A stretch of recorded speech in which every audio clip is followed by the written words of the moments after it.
गमले वाली बूढ़ी की कहानी। यह कहानी हमें यह बताती है कि जीवन में सबकी मदद करनी चाहिए। हमेशा सभी का ख्याल रखना चाहिए, जिससे कोई भी अगर प्रॉब्लम में हो तो उसकी हम प्रॉब्लम को दूर कर सके। यह कहानी गमले वाली बूढ़ी की है, जो अपना घर बड़ी मुश्किल से चला रही थी। उसके पास खाने को कुछ नहीं था। वह हर रोज़ तरह तरह के गमले बनाकर बड़े बड़े लोगों को बेचा करती थी, जिससे उसका घर चल रहा था। लेकिन हर रोज़ कमाई नहीं हो पाती थी। यही सोचा करती थी कि अगर मेरे पास कोई आज होता तो मुझे कमाने की ज़रूरत नहीं पड़ती। गमले वाली बूढ़ी बहुत परेशान रहती थी। वह घर में अकेली थी, लेकिन उसकी एज बढ़ रही थी। कभी कभी ऐसा दिन आता था कि उसे खाने को कुछ नहीं मिलता था।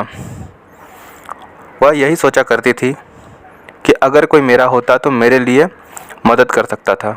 गमले वाली बूढ़ी को बहुत सी महिलाएं पसंद करती थी, क्योंकि वह अपना काम अच्छी तरीके से करती थी और गमले बनाकर सभी को बेचा करती थी। सभी महिलाएं यही कहने लगी कि तुम्हारे पास कोई नहीं है और इस तरह से तुम्हें दिक्कत होती होगी। अगर फिर से तबीयत तुम्हारी ख़राब हो गई तो तुम्हारा ख्याल कौन रखेगा? इसलिए ऐसा करो कि तुम मेरे साथ ही रहने लगो, जिससे तुम्हारा ख्याल भी रख लेंगे और तुम्हें अकेलापन भी नहीं होगा। यह सुनकर बूढ़ी महिला के आंख में आंसू आ गया। इस दुनिया में कोई तो है जो मेरे पास है। हमें सबकी मदद करनी चाहिए।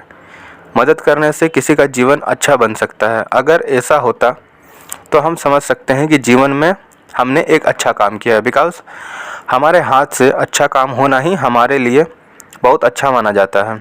आपको यह कहानी कैसी लगी कमेंट में ज़रूर बताएं और कहानी को शेयर करें।